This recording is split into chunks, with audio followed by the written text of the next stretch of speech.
క్రీస్తు సంఘములన్నీయు మీకు వందనములు చెప్పుచున్నవి. Churches of Christ salute you.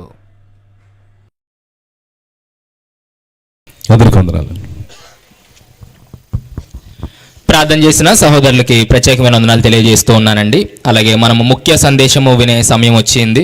అలాగే సహోదరులు మేడిది జాన్సన్ గారు, అలాగే క్రీస్తు సంఘము భీమవరం, అలాగే chairman Andhra Pradesh Christian minority cell అండి మన మధ్యలో ఉన్నారు. మీ అందరూ గట్టిగా చప్పట్లు కొట్టినట్లయితే సహోదరులు వచ్చి మనందరికి వాక్యాన్ని అందిస్తారండి.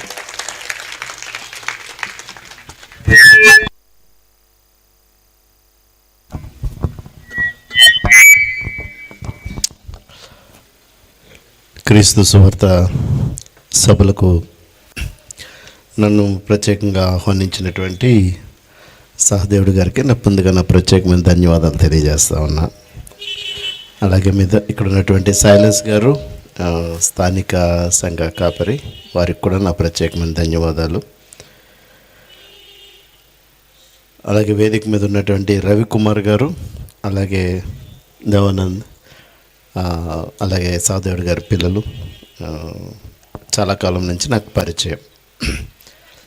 సహదేవుడి గారు పరిచయం చెప్పినటువంటి మాటల్లో నేను ఆయనకి ఎందుకు కృతజ్ఞత చెల్లిస్తూ ఉన్నానంటే, ముఖ్యంగా ఈ క్రీస్తు సంఘ పరిచర్యల్లో అనేక మంది సేవకులు ఒకటిగా కలిసి ఈ ఆంధ్ర రాష్ట్రంలో ఈ చర్చెస్ ఆఫ్ క్రైస్ట్ ప్రీచర్స్ అనేటువంటి సహవాస కూడికని వారు నడిపిస్తున్నటువంటి విధానానికి నేను చాలా సంతోషపడే నేను ఆయనకి ఒక విధంగా అట్రాక్ట్ అయ్యానో ఫ్యాన్ అయ్యానో తెలియదు, కానీ ఆ విధంగానే ఆయనతో నాకు ఆ విధంగా బాంధవ్యం ఏర్పడ్డది అని చెప్పి తెలియజేస్తున్నా. ఆయన కానీ జైపాల్ గారు కానీ రవికుమార్ గారు కానీ నేను ఆ ప్లాట్ఫామ్ మీదకి, అంటే ఆ సహవాస ప్లాట్ఫామ్ మీదకి నడిపించబడ్డానికి కారకులు సహదేవుడు గారు, జైపాల్ గారు. నేను చాలా వరకు మిషనరీ పరంగా, మినిస్ట్రీ పరంగా చర్చెస్ ఆఫ్ క్రైస్ట్లో ఆ బాధ్యతలో ఉండేవాడిని. తర్వాత నేను YMCAలోను అలాగే బైబిల్ సొసైటీలోను పరిచయం చేసేవాడిని.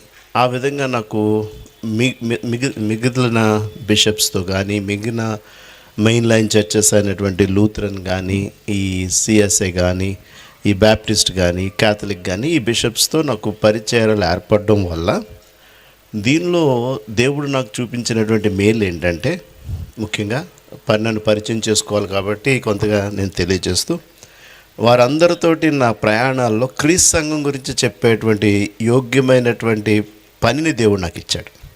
నేను వాళ్ళతో చాలా ట్రావెల్ చేస్తూ ఉంటా. వాళ్ళు చాలా అనుమానాలు, మన ప్రెజెన్స్ లేదు అనుకుంటారు వాళ్ళు. అసలు క్రీస్తు సంఘం అనేటువంటి ఈ సంఘాల యొక్క ప్రెజెన్సు లేదు అనేటువంటి ఆ క్లౌడ్ థింకింగ్, ఆ మబ్బుల్లో ఉంటారు. అసలు మనం ఎక్కడన్నా ఉన్నామా అనేటువంటిది వాళ్ళ ప్రశ్నలు. అప్పుడు దేవుడు నాకు ఇచ్చే అవకాశం ఏంటంటే, కాకినాడ దగ్గర నుంచి మొదలు పెట్టుకుని మద్రాసు దాకా నేను ట్రావెల్ చేస్తూ ఉంటా. ఇక్కడ ఎంతమంది సేవకులు, ఇక్కడ ఎంతమంది, అమ్మో మీ ప్రెజెన్స్ ఎంత ఉందా, మీరు చాపన కింద నీరులాగా ప్రాకేస్తున్నారనమాట అంటూ ఉంటారు. అది నాకెంతో సంతోషాన్ని ఇస్తూ ఉంటుంది.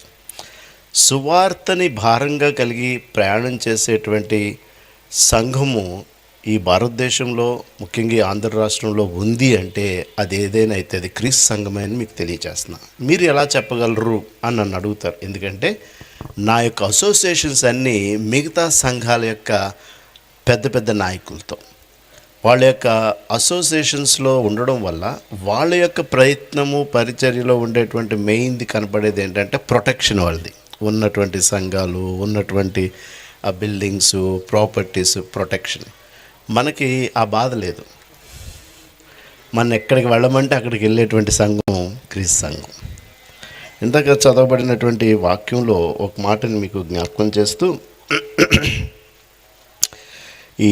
ఈ అధ్యాయం గురించి మాట్లాడుతూ మనకి ధైర్యము అనేటువంటి ఒక మాట మనకి ఇక్కడ కనపడుతూ ఉంటుంది.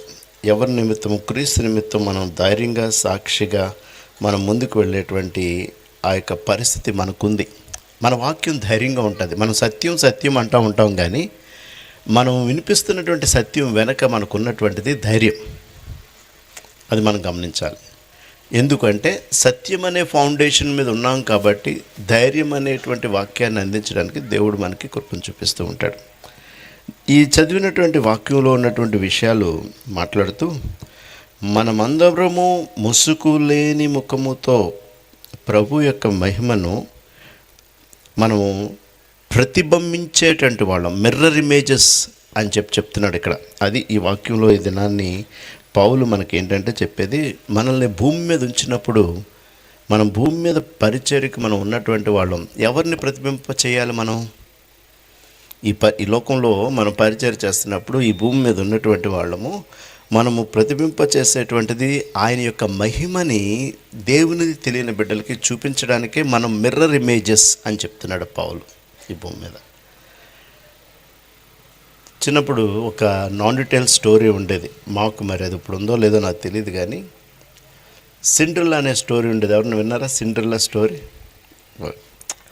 దాంట్లో సిండ్రెల్లా అలాగే స్నో వైట్ అని 2 నావెల్స్ ఉండేవి. స్నో వైట్ ఏంటంటే ఒక అందమైన రాజు కుమార్తె, కానీ తల్లి చనిపోతుంది, స్టెప్ మదర్ ఉంటుంది. స్టెప్ మదర్కి ఈ పిల్లలో ఉన్నటువంటి అందాన్ని చూసి తట్టుకోలేక పిల్లని బట్టలు ఉతకాలని, ఇంట్లో అంట్లు తోమాలని, గదులు ఊడ్చాలని, అంటే ఇలా కష్టపెట్టేస్తే అందం తగ్గిపోద్ది.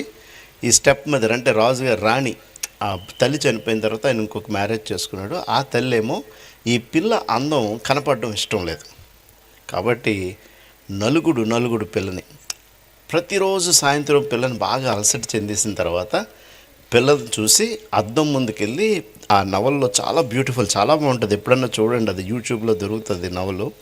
మా చిన్నప్పుడు మేము 10th క్లాస్లో చదివిన నవల్ అనమాట. ఈ క్వీన్ ఏమడుగుతుంది అంటే, mirror mirror in the wall, mirror mirror on the wall, who is fairest of the all అంటూ ఉంటుంది. మిర్రరు ఉన్న వాళ్ళలో అందరిలో అందమైన వాళ్ళు ఎవరు అంటే, అప్పుడు అర్థం ఏం చెప్పాలంట, ఉన్నవాళ్ళందరిలో అందమైన దానవు నీవే అని చెప్పాలని ఈ రాణి యొక్క కోరిక, స్టెప్ మదర్ యొక్క కోరిక. సో ప్రతిరోజు పిల్లల్ని నలగొట్టేయడం, సాయంత్రం అద్దం దగ్గరికి రావడం, mirror mirror on the wall who is fairest of the all అని చెప్పి అడగడం. ఆ మిర్రర్ ఏమో సమాధానం ఇవ్వడం, ఎందుకంటే ఈ పిల్లే అందంగా కనపడుతూ ఉంటుంది. ఎంత శ్రమపడిన సంవత్సరాలైనా ఇదే ప్రశ్న, పిల్లలో దేవుడు అందాన్ని పెంచడం. ఆఖరికి ఆ స్టోరీ ఎండింగ్లో ఏం చెప్తాడంటే, ఆ నవల్ని రాసినటువంటి ఆ నవలిస్ట్ ఏం రాస్తాడంటే, ఆమెలో అంత అందానికి గల కారణం బాహ్య రూపంలో ఉన్న అందం కాదు, ఆమెలో ఉన్న అందం అంతరంగిక అందమే దాన్ని ఆమెను అందంగా చూపిస్తుంది అని చెప్తాడు. అంటే మనం బాహ్యలోకానికి విలువైన వ్యక్తులుగా ఎప్పుడు కనపడతామంటే, మనలో ఉన్నటువంటి ఆ పోలిన జీవితం. ఎవరు పోలిన జీవితం? క్రీస్తు పోలిన జీవితం. ఈ లోకానికి చాలా ధైర్యాన్ని, మహిమ నుంచి మహిమకి, మన యొక్క ఇమేజ్ ఇతరులు చూచినప్పుడు క్రీస్తుని పోలినటువంటి జీవితానికి నడిపించడానికి మనకి మన అంతరంగ అందమే బాహ్య అందాన్ని మించింది అనేటువంటిది ఆ నవల్లో ఉన్నటువంటి అర్థం. ఇది ఎందుకు మీకు గుర్తు చేస్తున్నానంటే, ఎందుకు సైలస్ గారు, సహదేవుడు గారు ఈరోజు ఇక్కడ ఈ మీటింగ్ని ఏర్పాటు చేశారు అని అంటే, 10 years తర్వాత అని అన్నారు, లేదా 10 years నుంచి జరుగుతుంది అని అన్నారు. నేను మిస్ అయ్యాను. ఏదైనప్పటికీ ఈ సహవాసంలో మనం కూడి వాక్యాన్ని నేర్చుకోవడం వల్ల, ఈ సమయం ఇక్కడ మనం పెట్టినటువంటి ఈ సమయంలో ఉన్నటువంటి విలువైంది ఏంటంటే, మనలో ఇంకా మార్పు, ఇంకా ఆ మార్పుని పొందడానికి మనం నిత్యము కూడా మన ప్రతిబింబాన్ని చూసుకునేటువంటి పరిస్థితికి ఇది మనల్ని నడిపిస్తూ ఉంటుంది. అందుకే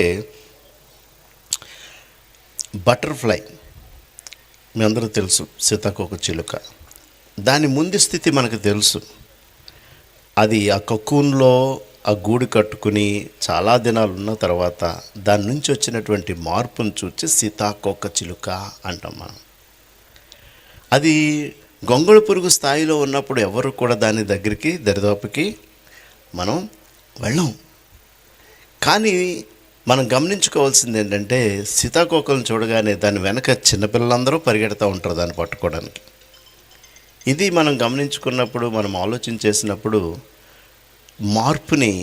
మారు మనసుని దేవుడు ఎంత సంతోషిస్తాడో, మార్పు అనేటువంటిది సంఘంలో ఉన్నటువంటి మనం మార్పుని గురించి మాట్లాడేదే ఈ 2 కొరింథీయుల్లో మనం చదివినటువంటి అధ్యాయంలో ఉన్నటువంటి ముఖ్య విషయం. తగ్గిపోవచ్చున్న మహిమ యొక్క అంతమును ఇశ్రాయేలు తేరి చూచినట్లు మోషే తన ముఖము మీద ముసుకు వేసుకునెను. మేమట్లా చేయక, ఇప్పుడు మన పార్ట్. సో పాత నిబంధనలో మోషే ఆ యొక్క మహిమను చూడలేని పరిస్థితికి వెళ్ళాడు, కానీ మనము ఆ విధముగా చేయక, ఇప్పుడు మన పరిస్థితి అంటే నూతన నిబంధన సంఘంలోకి వచ్చేటప్పటికి ఇట్టి నిరీక్షణ గలవారమై బహుధైర్యముగా మాట్లాడుచున్నాము. ఇప్పుడు మన వాక్యం అక్కడ భయము, ముసుగు, మహిమని చూడలేని పరిస్థితుల్లో పాత నిబంధనలో ఉంటే, ఈ దినాన్ని మనము ముసుగు తీసివేసి బహుధైర్యంగా మనం ముందుకి వెళ్ళేటువంటి పరిస్థితిని మనం ఇక్కడ చూస్తున్నట్టు కనబడుతుంది. కాబట్టి దేవుడు మనం భూలోకంలో జీవించినంత కాలము కూడా మనము దేని పోలికగా మారాలి, ఎవరి పోలికగా మారాలి అనేటువంటి విషయాన్ని చూస్తే, చివరికి వచ్చేటప్పటికి 18వ వచనంలో ప్రభువు ఆత్మచేత ఆ పోలికగానే మార్చబడుచున్నాము. ఇది మార్చబడేము అని ముగించలా పౌలు, దీన్ని ఏమంటున్నాడు? మార్చబడుచున్నాము. గ్రామర్ తెలిసిన వాళ్ళు ఎవరినన్నా అడిగితే మార్చబడుచున్నాము అనేటువంటి మాటని గ్రామటికల్గా ఏంటి అంటే, ఇది on going process, continuous process, దానికి ముగింపు లేదు. ఈ లోకంలో జీవించినంత కాలం కూడా మనలో మార్పు అనేటువంటిది అది కంటిన్యూస్ ప్రాసెస్గా మరణించే వరకు కూడా మనం మార్పు చెందుతూ ముందుకు వెళ్ళడం అనేటువంటిది క్రైస్తవ విశ్వాస జీవితం. 15 సంవత్సరాల క్రితమో, 20 సంవత్సరాల క్రితమో, లేకపోతే 30 సంవత్సరాల క్రితమో మనం జీవితాన్ని వెనక్కి వెళ్ళి చూస్తే, ప్రతి ఒక్కళ్ళ జీవితంలో ఆ స్థాయి నుంచి, ఆ పరిస్థితి నుంచి, ఆ స్టేజ్ ఆఫ్ లైఫ్ నుంచి ఇప్పటికి ఎక్కడికి వచ్చాము అనేటువంటిది మనం క్వశ్చన్ చేసుకున్నట్లయితే, ఎక్కడో ఒక చోట మనం మార్పు చెందుతూ వచ్చి ఈ స్థాయికి వచ్చాము. ఇంకా దేవుడు మనలో చాలా విషయాల్లో మనల్ని మార్పు చేసుకుంటూ ముందుకు వెళ్ళడానికి ఇష్టపడుతూ ఉన్నాడు. నేను అసలు సేవకు వస్తాననేటువంటిది నా ఆశ కాదు, నా తలంపే కాదు, నాకు ఇష్టమయ్యేది కూడా కాదు. నాకు ఎందుకు ఇష్టమయ్యేది కాదంటే, మన సత్యానందం గారు, దేవానంద తండ్రి గారు నాన్నగారితో కూడా పనిచేసేవారు. కొంత మా ఫ్యామిలీ స్టోరీలో నా స్టోరీ చాలా విడ్డూరం. నాకు ఎందుకు సేవ ఇష్టం ఉండేది కాదంటే, ఎందుకు సేవ చేయాలనుకునేవాడిని కాదంటే, మా తండ్రి గారిని చూసి ఇలా పనిచేయాలేమో, ఇది నా వల్ల కాదు. మార్నింగ్ వెళ్ళిపోయేవారు, ఎప్పుడో రాత్రి వస్తూ ఉండేవారు, లేకపోతే మధ్యాహ్నం వచ్చేవారు, మళ్ళీ మధ్యాహ్నం 3 గంటలకు బయలుదేరి వెళ్ళేవారు. ఆయన నైట్కి ఎప్పుడు వచ్చేవారో కూడా నాకు తెలిసేది కాదు.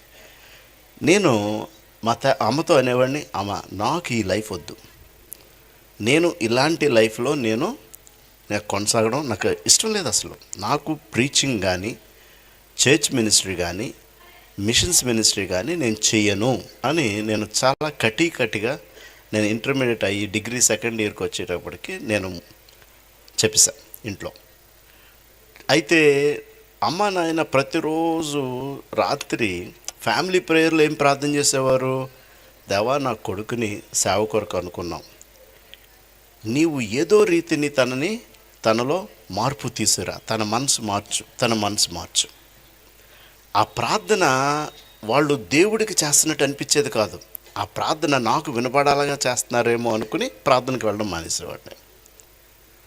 ఎందుకంటే నాతో మాట్లాడుతున్నారా, వీళ్ళు దేవుడితో మాట్లాడుతున్నారా అనే ప్రశ్న నేను అమ్మ దగ్గరికి వెళ్ళి, మీరు రాత్రి ప్రార్థన చేసింది మీరు దేవుడితో మాట్లాడారా, నాతో మాట్లాడారా అని అడిగేవాడిని. ఈ ఈ ఈ ఈ ముపావపు పరిస్థితి ఏర్పడి నేను హైదరాబాద్ వెళ్ళి గాంధీ మెడికల్ కాలేజీలో జాయిన్ అయిపోయాను. నేను 2 years అయిన తర్వాత నాకు పజిల్, ఇది నేను చేస్తుంది కరెక్టా? ఇంకా నేను సెలవులకు వస్తే వీళ్ళు ఏం ప్రార్థన చేస్తున్నారు ఇంట్లో? వీడు సేవకు రావాలి. నేను అక్కడ ఏం చేస్తున్నాను, నేను డాక్టర్ని అవ్వాలనే దాంతో వెళ్ళిపోతున్నా. నేను మంచి వృత్తే ఎంచుకున్నాను కదా, వీళ్ళు ప్రార్థన మానేసి ఉంటారేమో అని నేను వస్తే ఇంటికి సెలవులకి, ఇంట్లో ఫ్యామిలీ ప్రేయర్లో వీడు చదువు మానేసి సేవకు రావాలని ప్రార్థన. ఇది నా లైఫ్లో మేజర్ స్ట్రగుల్. తీరా చూస్తే నాకు కొందరు ధనవంతులైన స్నేహితులు స్నేహం అయ్యారు. ఇక క్రిస్టియన్ లైఫ్ కూడా దూరమైన పరిస్థితి. అక్కడి నుంచి చదువు వెనకబడుతున్న పరిస్థితి. ఏదో లాగుతున్నాం, మళ్ళీ ఫెయిల్ అవుతున్నాం, మళ్ళీ రాస్తున్నాం, మళ్ళీ పాస్ అవుతున్నాం, మళ్ళీ వేస్తున్నాం. ఈ స్ట్రగుల్లో నేను అక్కడ కొన్ని రోజులు ఉండలేక హాలిడే తీసుకుని ఇంటికి వచ్చేసాను, సెలవులు పెట్టి. ఆ టైం ఇంట్లో స్పెండ్ చేసిన టైంలో నేను చెక్ చేసుకోవడం మొదలుపెట్టా. వీళ్ళు ఇంతకాలం నుంచి ప్రార్థన చేస్తున్నారు, నేను వైద్యుడిగా తిరిగి రావాలా, నేను సేవకుడిగా నా మార్గం మార్చుకోవాలా? ఈ టైంలో నాయన నువ్వు ఒక సంవత్సరం మానేసినా నేను కాలేజీలో ఫీజు కడతాను, ఒక 1 ఇయర్ కాదు, నువ్వు ఒక 6 months మానే, కావాల్సిన ఫీజు అంతా కట్టేస్తాను, 6 months తర్వాత నువ్వు ఆలోచిద్దు కానీ అన్నారు. అని ఏం చేశారు, నన్ను మిషనరీస్ వచ్చినప్పుడల్లా ఒక్క 10 minutes రా ట్రాన్స్లేట్ చేయి, నాకు కొంచెం కాళ్ళు అవుతున్నాయి, ఒక్క 15 minutes రా ట్రాన్స్లేట్ చేయి, అది ఎందుకో నాకు అర్థం అవ్వట్లేదు అని నేనేం చేయడం నన్ను మొదలుపెట్టాడు, ఒక ట్రాన్స్లేటర్గా లాగడం మొదలుపెట్టాడు. నాకు అర్థమైపోయింది, ఇదేదో నన్ను ఏదో దేంట్లో మళ్ళీ తీసుకొచ్చి దీంట్లో ముంచేసేటట్టు ఉన్నాడు నన్ను ఈయన అని చెప్పి మళ్ళీ వెళ్ళిపోయాను నేను ఈ పరిస్థితి నుంచి మిషనరీస్గా. ఈరోజు నేను ఎంత సంతోషపడుతున్నానంటే, ఆ పరిస్థితి నుంచి మళ్ళీ కొంతకాలం అయిన తర్వాత మళ్ళీ వెనక్కి వచ్చిన తర్వాత ఒక సమ్మర్ హాలిడేస్లో నేను నిర్ణయం తీసుకున్నా, సేవకుడిగా నేను మారాలి, వైద్య విద్యని వదిలిపెట్టాలి. చాలామంది స్నేహితులు, రే 2nd yearకి వచ్చేసావు కదరా, నువ్వు 1st year అవుతే క్యాన్సిల్ చేసుకోవచ్చు కానీ 2nd yearకి వచ్చావు, ఇప్పుడు ఎందుకు నువ్వు మానుతున్నావు, నెక్స్ట్ 1 yearలో 3rd year అయిపోద్ది, 4th year ఈజీ అని మొదలుపెట్టారు. మళ్ళీ ప్రెషర్స్ నాకు సోషల్ నుంచి, ఫ్రెండ్స్ నుంచి.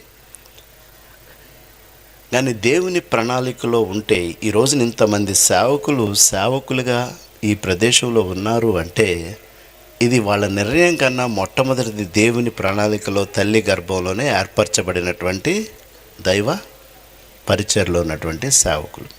అది నేను ఎప్పుడైతే ఫీల్ అయ్యానో, నేను మాని మళ్ళీ భీమవరంలో ఉన్న డిఆర్ఆర్ కాలేజీలో జాయిన్ అయ్యి కొంతకాలం బైబిల్ స్టడీ చేయాలని చెప్పి, నేను ఎక్కడికి వెళ్ళకూడదు, ఇంటికాడే బైబిల్ స్టడీ చేయాలని చెప్పి నేను నిర్ణయించుకున్నా. ముందు ఎలాగా చిన్న చిన్న పుస్తకాలు, క్రీస్తు సంఘ పుస్తకాలు చదవడం, వాళ్ళు తెచ్చిన మెటీరియల్ చదవడం అయిన తర్వాత నేను మళ్ళీ విదేశాలు వెళ్ళి చదివి వచ్చిన తర్వాత కూడా మళ్ళీ నా కాలింగ్ పోయింది,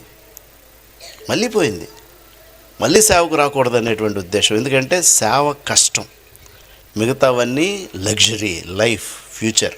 కానీ ఈరోజు నేను సాక్ష్యంగా చెప్పగలిగేటువంటి పరిస్థితి ఏంటంటే, దీంట్లో ఉన్న సంతోషం, దీంట్లో ఉన్న ఆనందం, దీంట్లో ఉన్న టైము, దీంట్లో ఉన్న ఎనర్జీ, దీంట్లో ఉన్న ట్రావెల్, ఇదంతా కూడా నా తల్లిదండ్రుల ప్రార్థనే ఈరోజు నాలో ఉన్నటువంటి మార్పుకి దేవుడు నాకు ఒక మార్గాన్ని ఏర్పాటు చేశాడు. అలాగే ప్రతి ఒక్కరు నా జీవితాన్ని ఎందుకు నేను తెలియచేస్తున్నానంటే, ఇక్కడ ఈ 2 కొరింథీయుల్లో ఆయన మన నుంచి కోరేది ఏంటంటే, మనము క్రీస్తునందు కొట్టుబడి వేయబడినని వారికి తెలియపరచబడక మరికి ఆ ముసుకే నిలిచినది. నేటి వరకు మోషే గ్రంథము వారు చదివినప్పుడల్లా ముసుగు వారి హృదయం మీద ఉన్నది. కానీ ఈ ముసుగు అనేది మన హృదయాల్లో అంటే, ఈ మోషేకి ధర్మశాస్త్రం గమనించి ఉన్నదన్నప్పుడు ఆ ముసుకున్నంత వరకు మనం ఫేర్ ప్రీచింగ్ పరిచర్య మనము చేయలేం. మనలో ఆ తేటదనం ఉండదు పరిచర్యలో, ఆ స్థిరత్వం ఉండదు పరిచర్యలో. ఇప్పుడే కూర్చొని నేను సహదేవుడు గారు ఇక్కడ ఉన్నటువంటి ప్రాంతంలో సేవకులు, పరిచర్యలు, వారి పేర్లు చెప్తూ ఉంటుంటే, ఇది ఈ పరిచర్యని పేర్లు వింటూ, ప్రదేశాలు వింటూ ఉంటుంటే, క్రీస్తు సంఘాల యొక్క ఈ ఏర్పాటు, ఈ సంఘంలో ఉన్నటువంటి విశ్వాసులు మీ యొక్క ఏర్పాటుని చూసినప్పుడు, మనము ఈ లోకంలో పాత నిబంధన లాంటి ముసుగు వేసుకున్నటువంటి జీవితాన్ని కాకుండా ముసుగు తీసినటువంటి జీవితంలో సత్యంతో ముందుకు వెళ్తున్నటువంటి సంఘం అని మనం ధైర్యంగా ఉండాలి. అలాంటి సంఘానికి చెందిన వారమని మనము ధైర్యంగా ఉండాలి. మత శాఖలు లేకపోతే విధానాలు, ట్రెడిషన్స్, రూల్స్ని మనం మించి ఆత్మ నడిపింపు కలిగినటువంటి ఈ వాక్యం మీద అపోస్తలుల పరిచర్యలు ఏ విధంగా చేశారో అలాంటి సంఘాల్లో అలాంటి ఆలోచనతో వాక్యములో ఎదుగుదల అనేటువంటిది చాలా ముఖ్యమైనది అనేటువంటిది మనం గమనించుకోవాలి. అది ఇక్కడ తెలియచేస్తూ ఇక్కడ ధైర్యాన్ని ఎలా చెప్తూ ఉన్నాడంటే, మనం ఎలా ఉండాలంటే, మనం దేని కొరకు ఈ భూమి మీద మనం ఏర్పాటు చేసామో ఆ పనిలో మనం కంటిన్యూ అవ్వాలనేది. అది ఎక్కడున్నా, నువ్వు ఏ ప్రదేశంలో ఉన్నా, ఏ సంఘంలో ఉన్నా, ఎక్కడ ఉన్నప్పటికీ నువ్వు క్రీస్తుకు చెందినవాడివిగా నువ్వు ధైర్యంగా ఉండాలి. నిన్ను ఆయన దేని కొరకైతే ఏర్పాటు చేసుకున్నాడో దాని కొరకు నువ్వు ప్రయత్నం చేస్తే ఆయన నిన్ను ఉన్నత శిఖరాల మీద ఉంచుతాడు అనేటువంటి విషయాన్ని మనం జ్ఞాపకం చేసుకోవాలి. బాతులు, అడవి పక్షి బాతులు ఉంటాయి. అవి చాలా గుంపులుగా ఎగురుతూ ఉంటాయి. ఎగురుతున్నప్పుడు చాలా శబ్దం చేస్తూ ఉంటాయి. చాలా శబ్దంతో గుంపులుగా అవి ఎగురుతూ ఉంటుంటే వాటిని మనం చూసేవాళ్ళు. ఇప్పుడైతే అవి మనకు కనబడట్లా. ఒకసారి ఒక సేవకుడు ఒక చోట సేవకు వెళ్ళి ఇలాగే వేదిక మీద నిలబడి ఉంటే ప్రక్కనే ఆ బాతులు పెంచేటువంటి ఒక ఫామ్ అతనికి కనిపించింది. అవన్నీ కూడా రెక్కలు కట్ చేసి వెనక్కి కట్టి ఆ బాతులను పెంచుతున్నారు. అవి క్రింద ఉండి ఎగరలేక పైన ఎగురుతున్న బాతులను చూసి అరుస్తున్నాయి. పై బాతులు అరుస్తూ ఉన్నాయి. వాటిని దేవుడు దేని కొరకు ఏర్పాటు చేసే, వేటి కొరకు అవి ఏ విధంగా ఉండవలసిన పరిస్థితి వాటివి అలా రెక్కలు కట్టి నేల మీద ఉండడానికి వాటిని దేవుడు చేయలా. అవి ఆకాశంలో ఎత్తుగా ఎగురుతూ శబ్దం చేసుకుంటూ అవి ఎగరడానికి చేశాడు. అలాగే దేవుడు మనల్ని ఈ లోకంలో మనకి ఈ విధమైనటువంటి పరిచర్ను ఏర్పరచుకుని పిలుచుకున్నప్పుడు మనము ఈ భూమి మీద రెక్కలు కట్టుకుని ఉండేటువంటి వారంగా కాదు. మనల్ని ఆయన ప్రణాళికలో మనల్ని తల్లి గర్భంలో ఏర్పాటు చేసుకుని ఏర్పాటు ప్రకారం మనము ఈ లోకంలో ఎత్తైన ప్రదేశాలకు ఎత్తైనటువంటి స్వరంతో, ధైర్యంతో కూడినటువంటి స్వరంతో మనం ఈ లోకంలో సువార్త అనేటువంటి శబ్దం చేయడానికి దేవుడు మనల్ని ఏర్పాటు చేసుకున్నాడు. అది పౌలు ఇండైరెక్ట్గా ఇక్కడ చెప్తున్నాడు. ఆ ధైర్యం ఏంటంటే, దేని కొరకు మనం ఏర్పరచబడ్డామో, ఏ పని చేయడానికి మనం ఏర్పరచబడ్డామో ఆ పని నిమిత్తం మనం ముందుకి వెళ్ళేటువంటి వారంగా దేవునిలో ముందుకు వెళ్ళాలి. అది దేవుడు మన నుంచి ఆయన ఆశిస్తున్నటువంటి సత్యం. దీన్ని మనం గమనించుకున్నప్పుడల్లా మన జీవితంలో దీనికి ఒక దైవజనుడు ఏమైనా హెడ్డింగ్ పెడతాడంటే ట్రాన్స్ఫార్మేషన్ అంటాడు. అంటే ఈ వాక్య భావానికి మనము ఉన్న స్థితి నుంచి ఇంకో స్థితికి మారవలసినటువంటి అవసరత ఉంది. మహిమ నుంచి అధిక మహిమకి మనం మారవలసిన పరిస్థితి ఉంది. మన రూపం ఇప్పుడున్నటువంటి పరిస్థితి కన్నా ఇంకా మంచి రూపం, మహిమ కలిగినటువంటి రూపంగా, అంటే అంతరంగిక రూపం మనది ఎప్పుడు చేంజ్ అవుతూ ఉండాలి. ఎక్కడంటే మనం తగ్గింపులో, మన జీవితం సాగే కొద్దీ మన తగ్గింపుని హెచ్చించుకోవాలి. మన తగ్గింపుని హెచ్చించడం అంటే ఇంకా క్రిందకి తగ్గింపు అనేటువంటి పరిస్థితి. అలాగే మన వినయం, కుటుంబ వ్యవస్థలో పౌలు స్త్రీకి చెప్పినటువంటి విలువైన మాట ఏంటంటే విధేయత అంటాడు. అది ఇంగ్లీష్లో సబ్మిషన్ అంటాడు. కుటుంబ వ్యవస్థలో ఈ దినాన్ని ప్రపంచంలో చూస్తే కుటుంబ వ్యవస్థలు విచ్ఛిన్నమైపోతున్నాయి.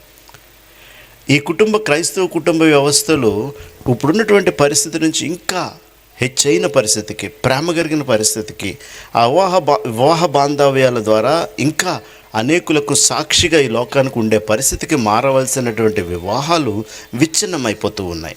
దానికి కారణం ఏంటి అనేటువంటిది ఆలోచన చేస్తే, ఎవరిలో అయితే తగ్గింపు ఉండదో, ఎవరిలో అయితే తగ్గించుకునే గుణం ఉండదో, వివాహ వ్యవస్థ నుంచి బయటికి వెళ్ళడానికే వాళ్ళు ప్రయత్నం చేస్తూ ఉంటారు. తగ్గింపు, సబ్మిషన్ అది పురుషుడికి ఉండాలి, అది స్త్రీకి ఉండాలి. ఇరువురి కూడా లోబడుట నేర్చుకోమని చెప్తూ ఉంటాడు పౌలు ఎఫెసీ పత్రిక 5వ అధ్యాయంలో. ఎందుకు వివాహ వ్యవస్థకే తగ్గింపు అవసరమే కాదు, సంఘ వ్యవస్థకి తగ్గింపు కాదు. మనం ఎంత తగ్గింపుని కలిగి ఉంటే, ఇందాక నేను చెప్పినటువంటి ఆ స్నో వైట్ స్టోరీలో ఆ చిన్న బిడ్డ ఎంత తగ్గించుకుని తను పనిచేసే కొద్దీ తన అందాన్ని హెచ్చింపుగా మనం చూసిన రీతిగా దేవుడు మనల్ని చూస్తున్నటువంటి రూపంలో మన దేవుడు ఆ విధేయతని సబ్మిషన్ని. సబ్మెరైన్ ఎంతమందికి తెలుసు? సబ్మెరైన్ అంటే నీటి లోపలికి వెళ్ళి యుద్ధం చేసే నౌకని సబ్మెరైన్ అంటారు. ఆ సబ్మెరైన్ విశాఖపట్నం వెళ్తే చాలామందికి బీచ్లో పైన కనపడుతూ ఉంటుంది. అది నీటి పైన ఉన్నప్పుడు దానికి ఏమి పవర్ ఉండదు, నల్లటి రంగేసి ఒకటి గుండ్రంగా ఆ పైన బీచ్లో ఉన్నట్టు ఉంటుంది. అదే సబ్మెరైన్ అంటే సబ్ క్రిందకి, అది మెరైన్ అంటే ఆ యుద్ధ నౌక, నీటిలో యుద్ధ నౌక. అది ఎప్పుడైతే నీటిలోకి వచ్చి అది క్రిందకు వెళ్ళడం మొదలు పెడతా ఉంటుందో దాని ఇంజిన్లు స్టార్ట్ అవుతాయి. నీటి పైన ఉండగా దాని ఇంజిన్లు స్టార్ట్ అవ్వవు. ఎప్పుడైతే అది కొంచెం క్రిందకి వెళ్ళిందో ఇంజిన్ స్టార్ట్ అవ్వగానే దానికి పవర్ జనరేట్ అవుతుంది. ఇంజిన్ స్టార్ట్ అయ్యి ఏం జనరేట్ అవుతుంది? పవర్ జనరేట్ అవుతుంది. పవర్ జనరేట్ అవ్వగానే అది ఇంకా క్రిందకి వెళ్ళింది అనుకోండి, కొంత కిందకి వెళ్తే ఇంజిన్ స్టార్ట్ అవుతుంది, ఇంకా క్రిందకి వెళ్తే పవర్ జనరేట్ అవుతుంది, ఇంకా క్రిందకి వెళ్తే దాంట్లో ఉన్న మిసైల్స్ బాంబ్స్ అన్నీ ఎక్కడ లొకేట్ అవ్వాలో అక్కడికి టక్ టక్ టక్ అని బాంబులన్నీ లొకేట్ అవుతూ ఉంటాయి. ఇంకా కిందకి వెళ్ళేటప్పటికి దాని టెలిస్కోప్స్ ఆన్ అవుతాయి. దాని టెలిస్కోప్స్ ఆన్ అయిన తర్వాత ఇంకా కిందకి వెళ్ళేటప్పటికి గురిని కనిపెడతా ఉంటాయి. ఎక్కడెక్కడ ఈ ఎనిమీ షిప్స్ ఉన్నాయో, మన పోరాటానికి వచ్చేటువంటి షిప్లు ఏమున్నాయో దాన్ని గుర్తిస్తుంది.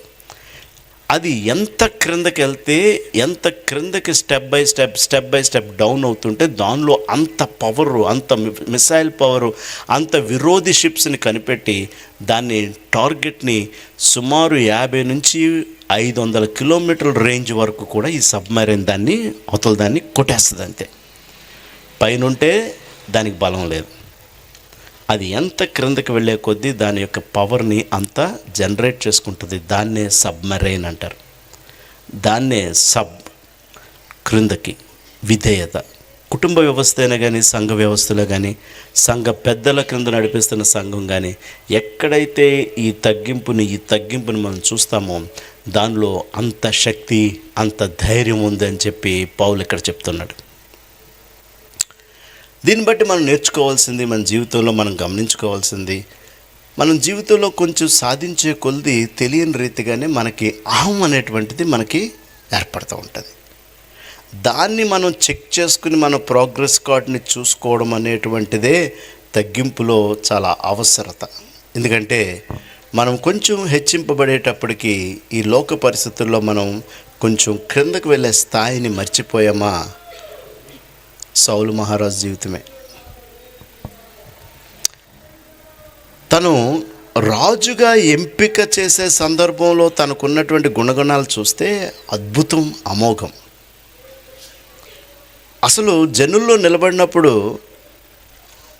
సమూయేలు ప్రవక్త ఐడెంటిఫై చేసి నిన్ను ఏర్పరచుకుంటున్నానంటే వెనక్కెళ్ళి పినతండ్రికి కూడా చెప్పాల నన్ను రాజుగా నియమిస్తారని చెప్పి, అంత సౌమ్యం అనేటువంటి వ్యక్తి సౌలు మహారాజు. అరే, ఇశ్రాయేల్ జనాంగానికి నేను రాజుగా నియమించబడతానని చెప్పి టంకి వేసుకోవాలా, మళ్ళీ వెళ్ళిపోయి మామూలు పని చేసుకుంటున్నాడు. మీరు ఎప్పుడైనా టైం ఉన్నప్పుడు చదవండి స్టోరీని. ఎప్పుడు కూడా ఫస్ట్ స్టోరీని చదవండి. మనం ఎప్పుడు లాస్ట్ స్టోరీ మీదే డిపెండ్ అయిపోతాం తన గురించి వచ్చేటప్పటికి. ఈ లోపల తండ్రి పిలుస్తాడు. తండ్రి పిలిచి, నాయన మన గాడిదలు తప్పిపోయినరా, ఎక్కడున్నాయో కనపడట్లేదు, నువ్వు దాసుడిని తీసుకుని వెళ్ళి ఆ ఎక్కడున్నాయో నెతికి పట్టరా అని చెప్తాడు కొడుక్కి. కొడుకు దాసుడితో బయలుదేరి తండ్రి చెప్పిందేంటి, మన పొలిమేరలన్నీ నెతుకు అంటాడు. కానీ సౌలు ఏం చేస్తాడంటే దాసుడిని తీసుకుని మొదటి పొలిమేర, 2, 3వ పొలిమేర కూడా దాటుతాడు తండ్రి చెప్పిన పనికి. అది విధేయత. అక్కడ ఎప్పుడైతే దాటాడో మళ్ళీ అతనిలో ఉన్నటువంటి ఆలోచన ఏంటంటే, నేను ఇప్పటికే చాలా దూరం వచ్చేసాను, నా తండ్రి నేను ఎక్కడికి వెళ్ళిపోయాను అని చెప్పి ఆలోచిస్తూ ఉంటాడు. కాబట్టి మనం వెనక్కి వెళ్ళుట చాలా మంచిది, నా తండ్రిని ఆయాసపరచకూడదు, నేను మళ్ళీ వెనక్కి వెళ్ళిపోవాలని చెప్పి దాసుడితో అంటే, దాసుడు ఏమంటాడు, అయ్యా మనం వెళ్తున్నాం కదా, మార్గ మధ్యంలో ఒక దైవజనుడు ఉన్నాడు, అతడి దగ్గరికి వెళ్ళి మనం ప్రార్థన చేయించుకుంటే మన గాడిదలు ఎక్కడుంటాయో చెప్తాడు అనగానే సౌలు ఏమంటాడో తెలుసా? వెనక్కి వెళ్ళడం మంచిదే, కానీ ఆ యొక్క దేవుని దాసుని దగ్గరికి వెళ్ళినప్పుడు మనకి ఇవ్వడానికి మన దగ్గర ఏముంది అని అడుగుతాడు. మన దగ్గర ఏముంది?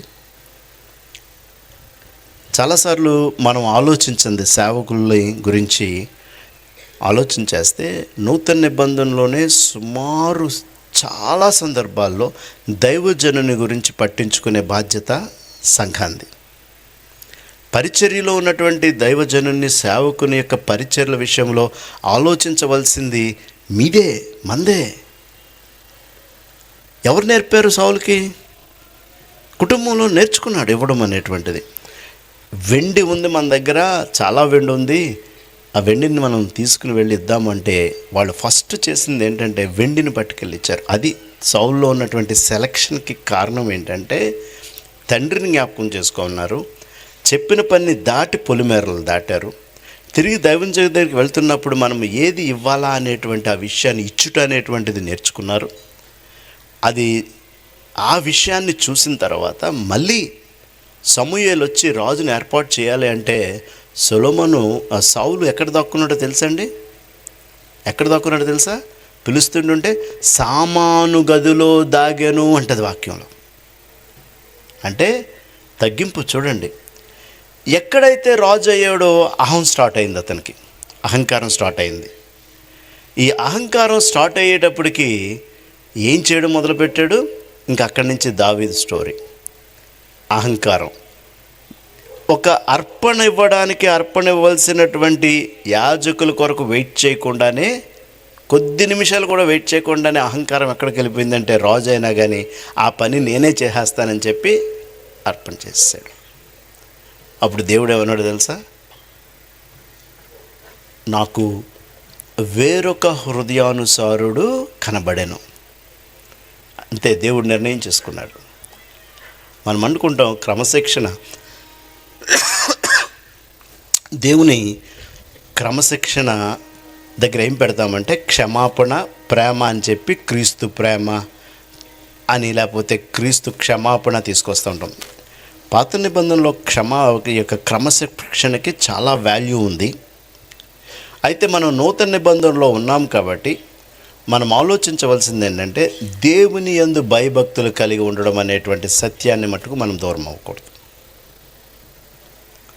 అతడు ఏనాడైతే అహంకారాన్ని తెచ్చుకున్నాడో మన జీవితాల్లో కూడా ఇక్కడ ఉన్నటువంటి మనమందరం కూడా ఈ వాక్యంలో ఉన్నటువంటి పరిస్థితిని మనం చూస్తే ధైర్యంగా ఉండాలి. అహం అనేది మన దరిదాపులకి చేరకూడదు. మనకి దేవుడు ఏ పొజిషన్ ఇచ్చినప్పటికీ, ఏ పరిస్థితిలో ఉన్నప్పటికీ తెలియకుండా మనం క్యారీ ఆన్ అయిపోయి అహంకారం అనేటువంటి దాంట్లోకి మనం వెళ్లకుండా చూసుకోవాల్సినటువంటి పరిస్థితి మనకి చాలా ముఖ్యమైనటువంటి విషయం. అందుకే ఈ 18వ వచనం వరకు మనం చూసినట్లయితే మరి ఇది ముఖ్యంగా ప్రభు యొక్క ఆత్మ ఎక్కడ నుండునో అక్కడ స్వాతంత్రం ఉండాలి. మనం we are living in freedom now. ఈ ఫ్రీడమ్ ఏంటి? స్వతంత్రం అంటే పాత నిబంధన నుంచి విడుదల చేయబడి ఈ స్వతంత్రం అనేటువంటి ఫ్రీడంలో ఉన్నటువంటి మనకి దేవుడు ఈ బూదిగంతాల వరకు సువార్తనిచ్చేటువంటి స్వతంత్రాన్ని ఇచ్చాడు. ఈ యొక్క ఎవాంజలిజం, పర్సనల్ ఎవాంజలిజం అనేటువంటిది చాలా పర్సనల్గా చేసేటువంటి ఎవాంజలిజంని నేను గ్రహించినంత వరకు క్రీస్తు సంఘాల్లో దేవుడు ఈ కృపనిచ్చాడు. పర్సనల్ ఎవాంజలిజం, ఇంటింట పరిచర్య.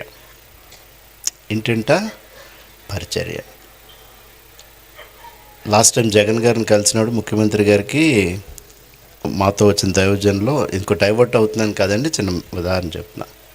ఓ దైవజనుడు నిలబడి ఏం చెప్పాడంటే, అయ్యా మీరు గడప అంటున్నారు, ఎక్కడ నేర్చుకున్నారండి అని అడిగారు. ఆయనకేమో ఇదేంటిది, ఎక్కడ నేర్చుకోవడం ఏంటని చూస్తే, మా సేవకులు నేర్పారండి మీకు, ఇది ఇంటింట పరిచర్య నుంచి వచ్చిందే, గడపకి అని చెప్పారు. ఆయనకి తెగ నవ్వేసుకున్నాడు. అప్పుడు ఇంటింట పరిచర్య మందే, సేవకులది ఇంటింట పరిచర్య. ప్రతి ఇంటి డోర్ స్టెప్ని తట్టేటువంటి పరిచర్యే అత్యున్నత ఉన్నతమైనటువంటి పరిచర్య. గృహ పరిచర్య.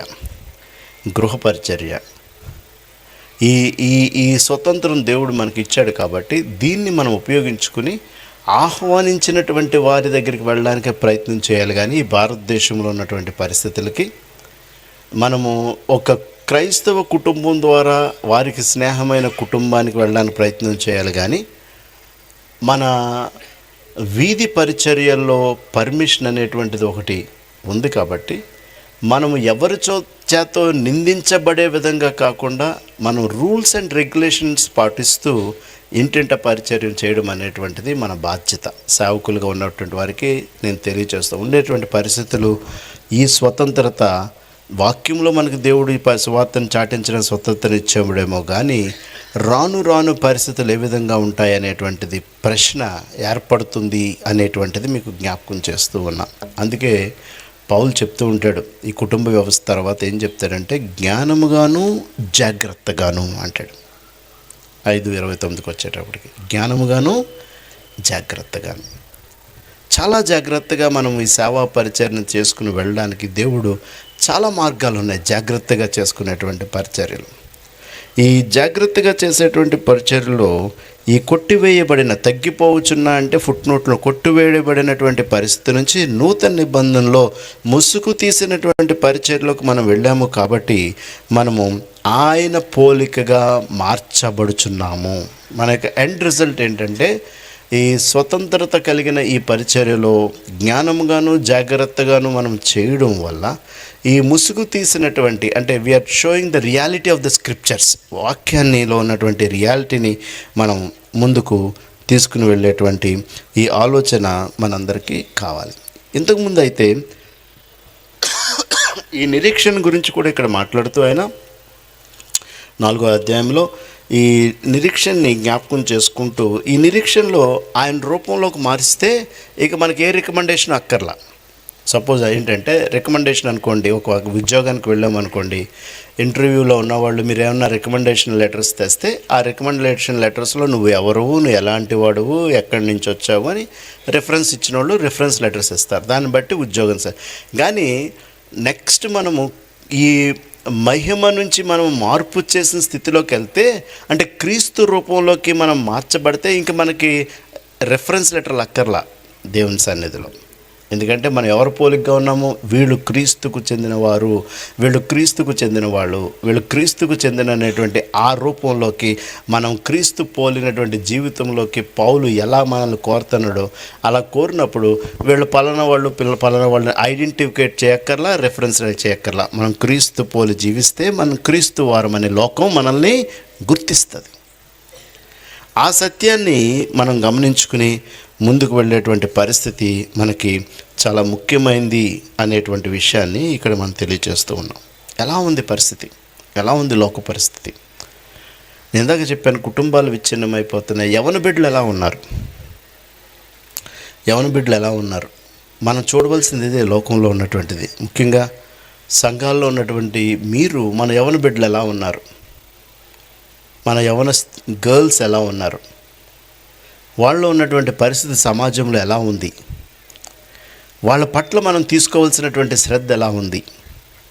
రీసెంట్గా మన పశ్చిమ గోదావరి జిల్లా ఎస్పీ గారు రవిప్రకాష్ గారు రిటైర్ అవుతూ, ఆయన రిటైర్మెంట్ అవుతున్నారని కలవడానికి వెళ్తే ఆయన చెప్తున్నాడు నాతో, జాన్సన్ నువ్వు ఎప్పుడైనా గమనించావా ఈ గంజాయి సేల్స్ మన జిల్లాలో ఎంత ఉందో అని అడిగాడు. నేను అనుకున్నాను ఎక్కువే ఉండుంటుంది, లేకపోతే ఆయన ఆ ప్రశ్న అడగడు కదా. సుమారు తాడేపల్లిగూడెం, భీమవరం, పాలకొల్లు, ఏలూరు పరిధుల్లో సంవత్సరానికి యవనస్తులు ఖర్చు పెడుతుంది దీన్ని కొనడానికి 500 కోట్ల రూపాయలు. ఎక్కడికి వెళ్తుంది మన పరిస్థితులు, మన యవనస్తుల పరిచర్యలు ఎక్కడికి వెళ్తున్నాయి? ఈ డ్రగ్ మాఫియా, సంఘాల్లో ఉన్న యవనస్తులు అన్నిటూ ఎందుకు చెప్పాను తెలుసా? మోస్ట్ ఆఫ్ ది క్రిమినల్స్ మేము పట్టుకుంది మీ పిల్లల్నే. మోస్ట్ ఆఫ్ ద క్రిమినల్స్ని మేము పట్టుకుంది మీ పిల్లల్ని.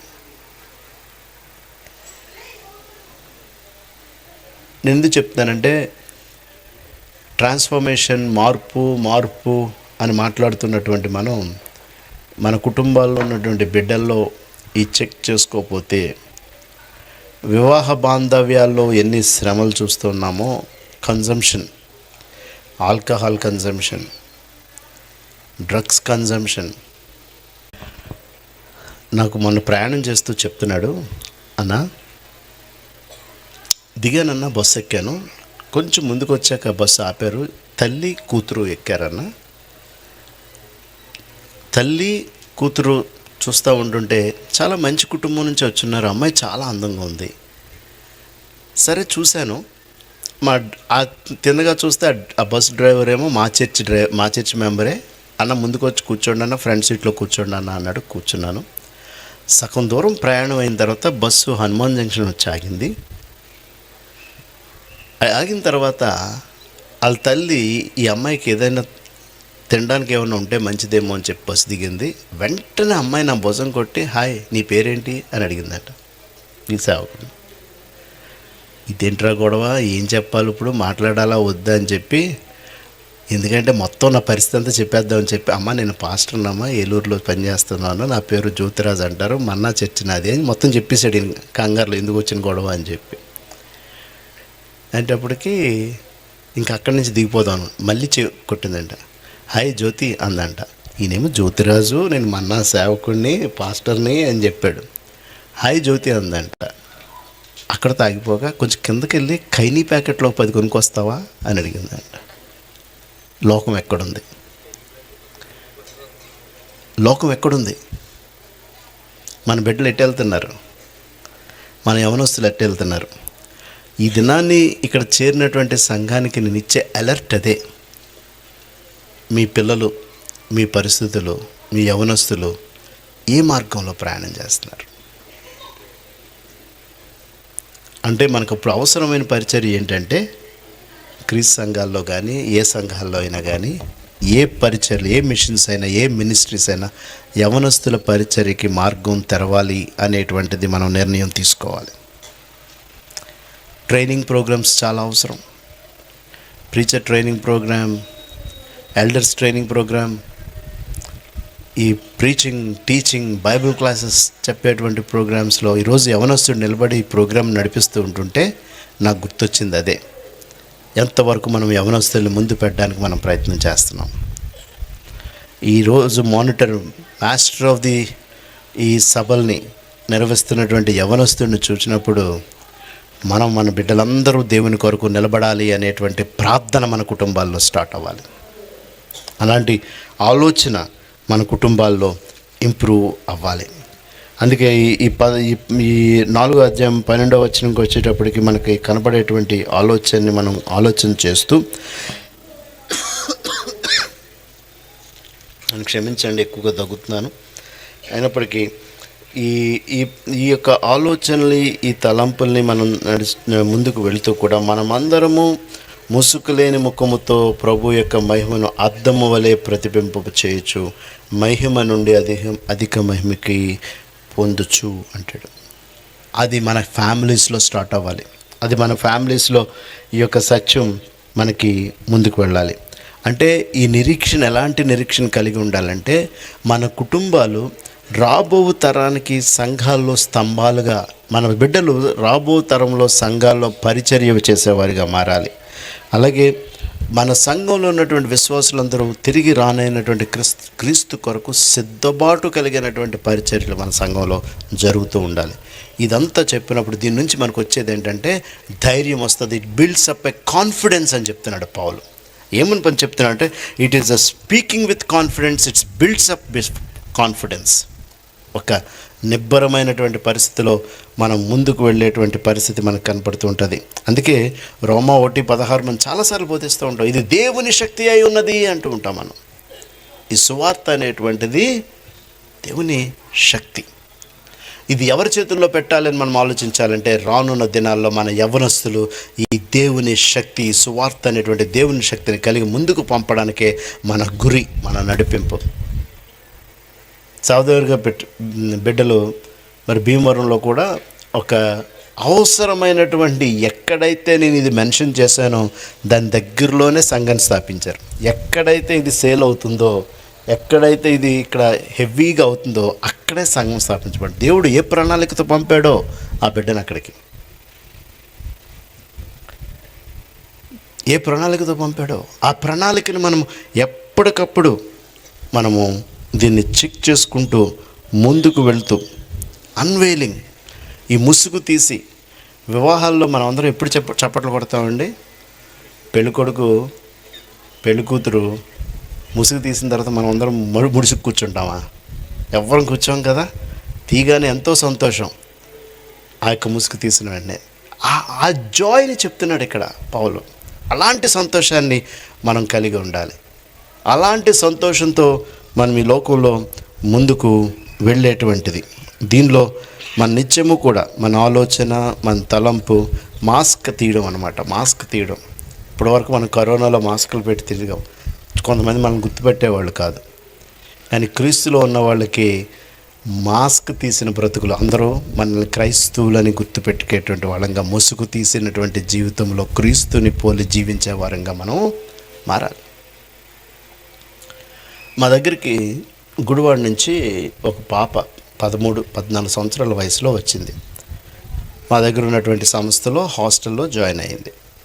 తనకున్నటువంటి బ్యాక్గ్రౌండు చాలా విచ్ఛిన్నమైనటువంటి జీవితంలో నలిగిపోయి కుంపట్లో పోలీసు వాళ్ళకి దొరికి వాళ్ళు గవర్నమెంట్ వాళ్ళకి అప్పచెప్తే గవర్నమెంట్ వాళ్ళు తీసుకొచ్చి మాకు అప్పచెప్పారు. అమ్మాయి మొదట్లో చాలా రిబెలియస్గా ఉండేది, మొదలుపెట్టింది. ప్రశ్నలు అడగడం మొదలుపెట్టింది. నేను ఏదైతే ఇందా చెప్పానో ఆ మత్తు పదార్థాలు తీసుకునే స్థితి నుంచి వచ్చిన బిడ్డ ఈరోజు షార్ట్ చేస్తే స్టోరీని ప్రభువుని నమ్ముకుంది, మారు మనసు పొందింది, బాప్తిసం తీసుకుంది, సండే స్కూల్ చెప్తుంది. ఊహించని కార్యాలు దేవుడు చేస్తాడు. మనం చేయవలసిందల్లా చేయడం ఏంటంటే ఆ విత్తనాన్ని మనం నాటాలి. తన పేరు వరలక్ష్మి. నా స్టోరీ చెప్పడానికి భయపడొద్దన్న నా స్టేజ్కి పర్మిషన్ తీసుకుని ఈరోజు ఈ పుల్పిట్ మీద మాట్లాడుతున్నా. తన స్టోరీ ఎక్కడ చెప్పినా, అమ్మ నీ స్టోరీ చెప్పాలనుకుంటున్నాను, చెప్పండి అన్న, పేరు పెట్టి చెప్పండి అన్న.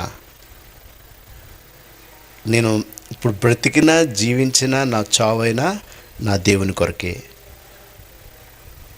కొడాలి నాన్నగారు ఫోన్ చేస్తారు, ఎలా ఉంది? ఆయనే పంపాడు ఆ పిల్లని గుడివాడ నుంచి. ఎలా ఉంది? మారిందండి. ఆ మార్పు సామాన్యమైన మార్పు కాదు అని చెప్తే ఆయనే చాలా జాయ్ ఫీల్ అయ్యాడు. మనం యవనస్తుల జీవితాల్లో మార్పు సంఘాల నుంచి తీసుకొచ్చేటువంటి అవసరత కనపడుతుంది అనేటువంటి విషయాన్ని మనం మర్చిపోకూడదు. ఇదే ట్రాన్స్పోర్టేషన్, ఇదే ఫ్రీడమ్. దేవుడు మనకిచ్చిన స్వతంత్రం ఏంటంటే మనసులు, జీవితాలు మార్చడమే దేవుడు మనకిచ్చినటువంటి మన ముందుంచిన ప్రణాళిక. మీరందరూ ఏమనుకుంటారంటే అది సేవకులు ఉన్నారు కదా వాళ్ళు చేస్తున్నారు అనుకుంటారు. వాళ్ళు చేస్తారు, కానీ దాన్ని ప్రారంభించవలసింది మీరే. ఆ వ్యవస్థలో ఉన్న వారిని మీరు ముట్టుకొని పట్టుకొని మాట్లాడి సేవకుల దగ్గరికి చేర్చవలసిన బాధ్యత సంఘాందే. అధిక మహిమకి మార్చవలసిన బాధ్యత సంఘాందే. చాలాసార్లు సేవకుల వైపే చూస్తూ ఉంటారు ఈ బాధ్యత అనేటువంటిది. సేవకులకి ఎంత బాధ్యత ఉందో విశ్వాసికి కూడా అంతే బాధ్యత దేవుడిచ్చాడు మార్పు తీసుకురావడానికి, ట్రాన్స్ఫర్మేషన్. ఈ సబ్జెక్ట్ యాక్చువల్గా ఈ పారాగ్రాఫ్ ఇంకా డీప్ థాట్స్ ఉన్నాయి, కానీ నేను పిలిచే పిలుపు ఏంటంటే మన సంఘాల్లోనూ మన యొక్క సేవలోనూ యవనస్తులను తీసుకుని రావడానికే మనం ప్రయత్నం చేద్దాం. ఆ నడిపింపే మనకి ప్రధానమైంది. వారిని దేవునిలో మనము మెరుగుపరిచేటువంటి వాళ్ళంగా మనం ముందుకు తీసుకువెళ్ళడమే సంఘం యొక్క బాధ్యత. మనం ఎక్కడున్న వాళ్ళు మక్కలుగా ఉండడానికి దేవుడు మనకు పరిచయం ఇవ్వాల. ఆయన బూదిగంతాల దగ్గర దాకా వెళ్ళమన్నాడు. దాన్ని గమనించుకుని మనం ఎక్కడికి వెళ్ళినా మన క్రీస్తు సంఘాలే అనేది కాదు, మన యొక్క బౌండరీస్ దాటి ప్రతి ఒక్కరికి బాధ్యత మనం చెప్పాలి. ఈ లోకంలో ప్రతి ఒక్కరికి necessity, need of the hour. ఈ ప్రపంచంలో కానీ ఈ ఆంధ్ర రాష్ట్రంలో కానీ మన ప్రాంతంలో ఉన్నటువంటి అవసరత ఏంటంటే యవనస్తుల్ని సంఘం బయట, సంఘం వెలుపున్నటువంటి యవనస్తుల్ని సంఘం లోపలికి నడిపించవలసిన బాధ్యత మనదే. వెలుపల నుంచి లోపలికి నడిపించిన తర్వాత మార్చుకునేది ఆయనే. నాటవలసినటువంటిది సేవకులకి ఎంత బాధ్యత ఉందో సంఘాన్ని కూడా అంతే బాధ్యత. ఆ విధమైన ప్రయాణంలో ఈ సంఘం ముందుకు వెళ్ళాలని ఇచ్చినటువంటి సమయానికి సంఘానికి నా ప్రత్యేకమైన ధన్యవాదాలు తెలియజేస్తూ నా మాటలు ముగిస్తున్నాను. Thank you. అందరూ గట్టిగా చప్పట్లు కొడదామండి. అలాగే సహోదరులు ముందుగానే తెలియజేశారు వారికి గొంతు సరిగ్గా లేదని, అందువల్ల వారు ఎక్కువగా మాట్లాడలేకపోయారు. అందరూ గమనించాలని మనవి చేస్తూ ఉన్నాము.